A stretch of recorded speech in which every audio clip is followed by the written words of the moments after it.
దొంగలు రెచ్చిపోతున్నారు. అంతరాష్ట్ర ముఠాలతో పాటు కరడు కట్టిన దొంగలు రాత్రి పగలు తేడా లేకుండా జనాలకు కంటి మీద కునుకు లేకుండా చేస్తున్నారు.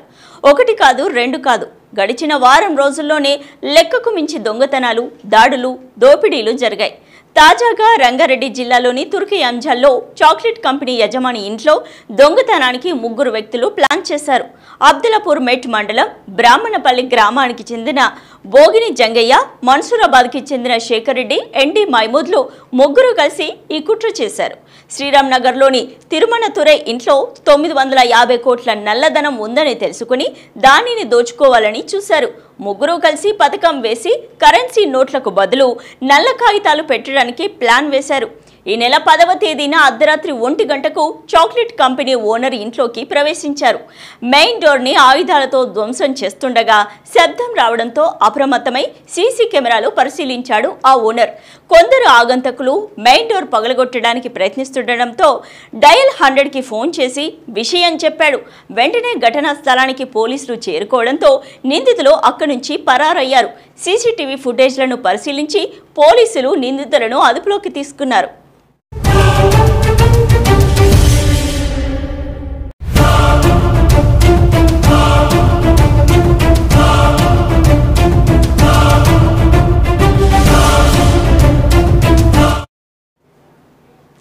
నిత్యం బిజీగా ఉండే జూబ్లీ హిల్స్లో సైతం నడి రోడ్డుపై పెట్టిన విగ్రహాల్లోంచి గుట్టు చప్పుడు కాకుండా ఓ విగ్రహం ఎత్తుకెళ్లి అందరినీ ఆశ్చర్యపరిచారు దొంగలు. జూబ్లీ హిల్స్లోని నార్నేర్ రోడ్డులో 2021లో అప్పటి ప్రభుత్వం సంతోషంగా ఉన్న ఒక సిటీ ఫ్యామిలీని ప్రతిబింబించే విగ్రహాలు పెట్టించింది. ఈ ఐరన్ విగ్రహాల మీద కనేసిన దొంగలు ఆ ఫ్యామిలీ విగ్రహాల్లో నుండి తండ్రి విగ్రహాన్ని వదిలేసి భార్య, కూతురు, కొడుకు విగ్రహాలను మాయం చేశారు. మరోవైపు మియాపూర్లో ఫేమస్ స్కూల్ అయిన వరల్డ్ వన్ స్కూల్లో చెడ్డి గ్యాంగ్ భారీ చోరీ చేసింది. అడ్మిషన్ల సమయం కావడంతో స్కూల్ ఫీజు కౌంటర్లో దాచిన 7,85,000 నగదును కొట్టేశారు. రాత్రి సమయంలో ముఖం కనిపించకుండా మాస్కులు వేసుకుని వచ్చిన చెడ్డి గ్యాంగ్ కౌంటర్లోని డబ్బులు కాజేసిన దృశ్యాలు సీసీ కెమెరాల్లో రికార్డ్ అయ్యాయి. ఆ ఫుటేజ్ ఆధారంగా స్కూల్ యాజమాన్యం పోలీసులకు ఫిర్యాదు చేసింది.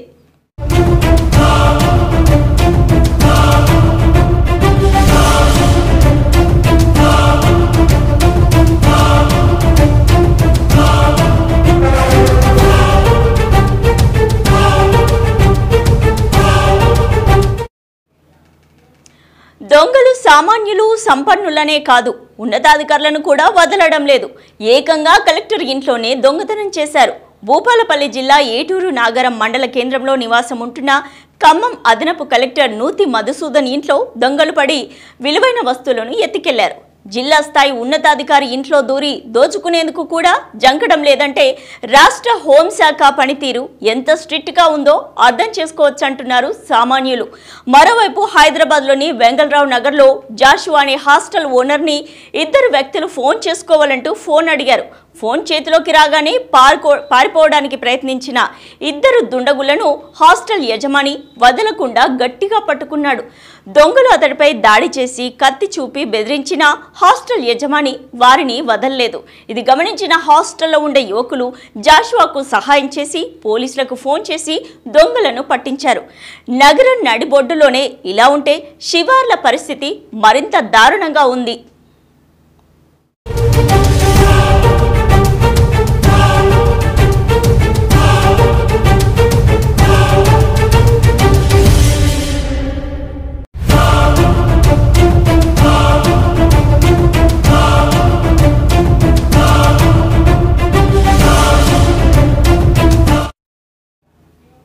హయత్ నగర్, అమీన్పూర్, వనస్థలిపురం వంటి ప్రాంతాల్లో యూపీ, మధ్యప్రదేశ్కి చెందిన దార్ బవారియా గ్యాంగులు స్థానికులకు నిద్ర లేకుండా చేస్తున్నాయి.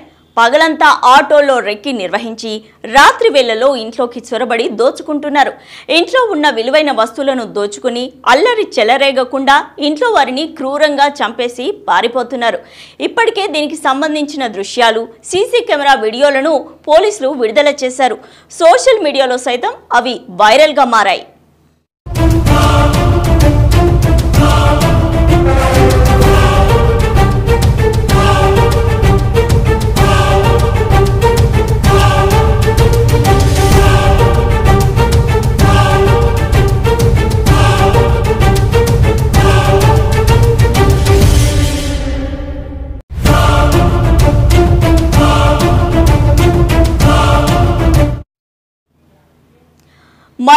రాష్ట్రంలో పలు ప్రాంతాల్లో చిన్నారులు, యువతులు, మహిళలపై దాడులు, అత్యాచారాలు, హత్యలు నిత్యం జరుగుతూనే ఉన్నాయి. రాష్ట్రంలో రాష్ట్ర రాజధానిలో ఇంత జరుగుతున్నా ప్రజలు భయంతో వణికిపోతున్నా హోంశాఖను గుప్పింట్లో పెట్టుకున్న సీఎం రేవంత్ నుంచి మాత్రం ఉలుకు పలుకు లేదనే ఆరోపణలు బలంగా వినిపిస్తున్నాయి. హోంశాఖను, పోలీస్ వ్యవస్థను రంగంలోకి దించి సమర్థవంతంగా ఉపయోగించి తమకు రక్షణ కల్పించాలని ప్రజలు కోరుతున్నారు.